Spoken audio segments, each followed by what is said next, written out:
গত বছর এই সময়ে এক আত্মীয়ের সাথে গিয়েছিলাম হজ ক্যাম্পে। রিক্সা থেকে নেমে ভাড়ার টাকা এগিয়ে দিতেই রিক্সাওয়ালা মামা বললেন লাগবে না। ভাবলাম ভাড়া কি কম হয়ে গেল নাকি। তারা ছিল তাই ভাড়া ঠিক না করে উঠে পড়েছিলাম, যদিও এখানকার ভাড়া মোটামুটি ফিক্সড। তবে একটা ভালো কাজে এসেছি, মুলামুলি না করে পকেট হাতড়ে আরো কিছু টাকা মিলিয়ে বাড়িয়ে দিলাম মামার দিকে। কিন্তু মামা এবারও সলজ্জ বদনে টাকাটা ফিরিয়ে দিলেন। বললাম, কি সমস্যা মামা, ভাড়ায় পোষাচ্ছে না? রিক্সাওয়ালা মামা লজ্জায় জিভ কেটে বললেন, সি মামা, আপনি তো মেলা টাকা দিছেন, কিন্তু আমি ভাড়াটা নিতাম না। কেন নিবেন না? আসলে মামা, কোনো হজযাত্রীর ভাড়া আমি নেই না। সে কি কথা, রিক্সা চালানো তো আপনার পেশা, ভাড়া না নিলে আপনার চলবে কিভাবে? আপনার বাড়ি কই? গাইবান্ধা। উত্তরবঙ্গের লোক ভালো মানুষ বোকাশোকা হয় জানতাম, কিন্তু এত ভালো মানুষই ধোয়া পানি খেলে তো আর পেট ভরবে না, সংসার চলে কিভাবে? আসলে মামা, আমি তো দিন মজুর, দিন আনি দিন খাই। ঢাকায় আসছি এই কয়দিন হইল, দেশের বাড়িতে ভ্যান চালাই আর সংসার চালাই। টানাটানির সংসারে টাকা জমানো খুবই কঠিন, তবু চেষ্টা থাকে কিছু টাকা জমানোর, বাকিটা আল্লাহ সহজ কইরা দেন। প্রতি বছর হজের মৌসুমে আমি যখন ঢাকায় আসি, তখন পরিবারের হাতে জমানো টাকাটি দিয়ে আসি, তাই বিশেষ সমস্যা হয় না মামা। আর ঢাকায় আপনার থাকা খাওয়া? হজ যাত্রী ছাড়া বাকি সবার থেকে তো ভাড়া নেই, তাইতে আল্লাহ একটা ব্যবস্থা কইরা দেন, টাকায় বরকত এসে পড়ে। সে না হয় বুঝলাম, কিন্তু আপনার বিনা পয়সা যাত্রী সার্ভিস দেওয়ার ইচ্ছা হলো কেন? কারণটা কি জানতে পারি? কি বলবো মামা, শুনলে তো লোকে হাসে, টিটকিরি মারে। আপনি নির্দ্বিধায় বলেন, আমি শুনবো। আসলে মামা হইছে কি, আমার মেলা বছরের শখ, বলতে পারেন অন্তরের খায়েশ। জীবনে একবার হইলেও আমি মোহাম্মদ সাল্লাল্লাহু আলাইহি ওয়াসাল্লামের দেশে যাব, যেইখানে আল্লাহর ঘর আছে, সেই ঘর তাওয়াফ করব, জান্নাতি কালা পাথরে চুমা খাবো, সাফা মারোয়া সাই করব। আহ, কত নবী রাসূলের পা মোবারক পড়ছে সেই জমিনে। মাশাআল্লাহ, খুবই ভালো শখ, কিন্তু ওখানে যেতে হলে তো অনেক টাকা লাগবে মামা। এইভাবে ফ্রি সার্ভিস দিলে টাকা জমাবেন কিভাবে? কত টাকা জমিয়েছেন এই পর্যন্ত? একটা টাকাও না। 1 টাকাও না জমিয়ে আপনি কিভাবে ওই দেশে যাওয়ার ইচ্ছা পূরণ করবেন মামা? সেরা খাতায় শুয়ে লাখ টাকার স্বপ্ন দেখার মতো হয়ে গেল না বিষয়টা? কিভাবে যাব এটা জানি না, জানেন ওই একজন। তাই একদিন না একদিন যাবো ইনশাল্লাহ, মালিকের উপরে আমার ভরসা আছে। পয়সার জোগাড় নাই অথচ স্বপ্ন দেখে হজে যাবার। ওখানে যেতে হলে যে পরিমাণ টাকার প্রয়োজন, সে হয়তো আপনি সারা জীবনেও চোখে দেখবেন না। চেষ্টা না করে শুধু আল্লাহর ভরসায় চুপচাপ থাকলে, বসে যদি কাজ হতো, তাহলে কতই না ভালো হতো।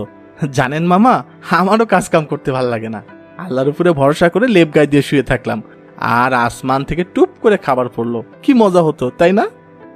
আপনিও মজা লইলেন মামা, চেষ্টা করি না কে বলল, করি তো। আপনি যে বেগার খাচ্ছেন, যাত্রী থেকে ভাড়া নিচ্ছেন না, তাহলে টাকা জমাবেন কিভাবে? আর সেই দেশেই বা যাবেন কিভাবে? মামা, আপনারা শিক্ষিত মানুষ, অনেক বেশি জানেন। তাই আমি ছোট মুখে একখান বড় কথা বলি। শুনছি হাদিসে আছে, কোনো মানুষ তার আমলের দ্বারা জান্নাতে যাইব না, জান্নাতে যাইতে পারবে একমাত্র আল্লাহর দয়ায়। মানে হইল গিয়া, একজন মানুষ অনেক আমল করলো, আমলের পাহাড় নিয়ে দাঁড়াইলো হাসরের ময়দানে, কিন্তু আল্লাহ যদি দয়া না করেন, তার আমল পছন্দ না করেন, তাইলে কিন্তু ওই নেকির পাহাড় কোনোই কাজে লাগবো না। সেই জন্য আমি আমার মালিকরে খুশি করার চেষ্টা করতেছি। মালিকরে যদি একবার সন্তুষ্ট করতে পারি, তাইলে আমারে আর ঠেকাই কে? সে আমারে কিভাবে কার মাধ্যমে নিব, তিনিই ভালো জানেন। আমার কাজ খালি মালিকরে খুশি করা, আর সেই জন্যই তো আমি হজ যাত্রীরা পাইলে তার থেকে টাকা নেই না, তাদের বোঝাটাই না দেই। যতদূর সম্ভব খেদমত করার চেষ্টা করি। মানুষ নানান তরিকার মালিকরে খুশি করার চেষ্টা করে, আমার তরিকা এইটা। তিনাদের দোয়ায় ওসিলায় যদি মালিক আমার নিয়ত কবুল করেন, হে আশা মনে। ভালো কথা বলেছেন মামা, তবে একটা কথা আছে না, দোয়ার সাথে দাওয়াও লাগে। আপনি টাকার ব্যবস্থা না করে খালি কিভাবে ইচ্ছা পূরণ করবেন, সে ব্যাপারে কিছু ভেবেছেন? মামাই যে কি কয়, টেকার কোনো ক্ষমতা আসেনি। কত মানুষ টেকার গাঠটি নিয়ে বসে আছে, সবাইকে ওইখানে যাইবার পারে? নসিবে থাকতে হয়, বুঝলেন? যেইখানে আল্লাহর ইচ্ছা ছাড়া একটা গাছের পাতাও নড়ে না, সেইখানে টাকার কি দাম বলেন তো মামা? রিক্সাওয়ালা মামার হাই থট কথাবার্তা আমার মাথার উপরে দিয়ে যাচ্ছিল। আর কথা বাড়ালাম না, বললাম, চলি মামা, অনেক কথা হলো। আপনার সাথে একটা সেলফি নেই, কি বলেন? ফেসবুকে দিবেন নি মামা? আরে না না না, আমার ওসব বাতিক নেই। আপনার কথাগুলো মনে ধরেছে, স্মৃতি হিসেবে একটা ছবি থাকুক, এই আর কি। আর আমার মোবাইল নাম্বারটা রাখেন, যদি কোনোদিন আপনার ইচ্ছা পূরণ হয় আমাকে কাইন্ডলি একটু জানাবেন। সামর্থ্য মতো সহযোগিতা করার চেষ্টা করবো ইনশাল্লাহ। ওইদিকে মামার কাছ থেকে বিদায় নিয়ে চলে এলাম। তবে তার কথাগুলো অনেক দিন পর্যন্ত মাথায় ঘুরত। একজন আধা শিক্ষিত মানুষ, অথবা কে জানে তিনি হয়তো কোনোদিন স্কুলের বারান্দায় পাও রাখেননি, এমন একজন মানুষ আমার ভাবনার জগৎকে বেশ প্রভাবিত করল। সময়ের পরিক্রমায় তারপর একদিন সব ভুলে গেলাম। কয়েকদিন আগে একটা আননোন নাম্বার থেকে কল এলো। অচেনা নাম্বার আমি সাধারণত রিসিভ করি না, তবে কি মনে ধরলাম। হ্যালো বলতেই ওই পাশ থেকে সেই মামার কণ্ঠ শোনা গেল। মামা, আমারে চিনতে পারছেন? ওই যে গত বছর হজ ক্যাম্পের সামনে একটা কথা হইল, আমি আরিফুল। জি জি, কেমন আছেন? আপনাদের দয়ায় বরকতে ভালোই আছি মামা। কাল একটু দেখা করতে চাই, আসতে পারবেন নি? যদিও ফোনে কিছু বলেননি, তবে ধারণা করলাম হয়তো টাকার বিশেষ প্রয়োজন হয়েছে। কাছে সামান্য যতটুকু টাকা ছিল গুছিয়ে নির্ধারিত জায়গায় চলে গেলাম। 1 বছরের ব্যবধানে মামাকে দেখে প্রথমে চিনতেই পারিনি। না, ওনার চেহারা শরীর স্বাস্থ্য আগের মতোই আছে, তবে বদলেছে তার বেশ। শুভ্র সাদা ইহরামের চাদরে জড়ানো মামাকে দেখে বুকের ভেতরে ধক করে উঠল। তবে কি তার নিয়ত কবুল হয়ে গেল? কিন্তু কিভাবে সম্ভব? কাছে যেতেই দৌড়ে এসে হাত মোছাফা করে বললেন, জানেন আমার মালিক আমারে ডাইকা পাঠাইছেন, আজ রাত্রিরে আমার ফ্লাইট। আমি মোহাম্মদ সাল্লাল্লাহু আলাইহি সাল্লামের দেশে যাইতেছি মামা। আমি শক্ত মনের মানুষ, তবু মামার আনন্দ উচ্ছ্বাস দেখে আমার চোখে পানি জমা হলো। বললাম, মাশাআল্লাহ, দারুণ খবর, কিন্তু কিভাবে সম্ভব মামা, একটু বুঝিয়ে বলবেন? আর বললেন না মামা, একদিন রিক্সা টানতে টানতে গপসপ করতেছিলাম, হঠাৎ সেই যাত্রী বললেন তিনি তার পুরা পরিবার নিয়ে হজে যাইতেছেন, কিন্তু একটা সমস্যায় পড়ছেন। তার বৃদ্ধা অসুস্থ মা একলা চলাচল করতে পারেন না, তার আম্মারে ধইরা ওঠানামা করার জন্য একজন শক্ত সামর্থ্য মানুষ দরকার। আমি যদি রাজি থাকি তাইলে পুরা খরচ দিয়ে আমারে তিনি সাথে নিয়ে যাবেন। কাকার কথা শুনে আমি তখনই চিৎকার দিয়ে কান্দা উঠি আর বলতে থাকি, আল্লাহ তুমি আসো, আল্লাহ তুমি আসো।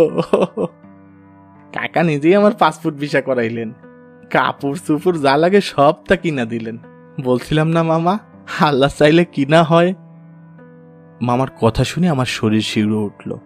সুবহানাল্লাহ, এও সম্ভব। নিয়ে আসা টাকার প্যাকেট মামার হাতে দিয়ে বললাম, এটা রাখেন, যদি কোনো কাজে লাগে। মামা এবারও ফিরিয়ে দিলেন। লাগবো না মামা, আপনি খালি আমার জন্য দোয়া কইরেন, মালিক জানি আমার হজ উমরা কবুল করেন। আমি পুনরায় টাকাটা এগিয়ে দিয়ে বলি, অবশ্যই দোয়া করি মামা, তবে এই টাকাটা আপনাকে নিতেই হবে। নিয়ত করে নিয়ে আসছি, ফেরত নিব না। যে কোনো ভালো কাজে খরচ করিয়েন। নিজে তো যেতে পারলাম না, অন্তত একটা সওয়াবের কাজ শরীক হলাম। কঠিন নিয়ত রাখেন মামা, একদিন আপনিও যাইতে পারবেন ইনশাল্লাহ।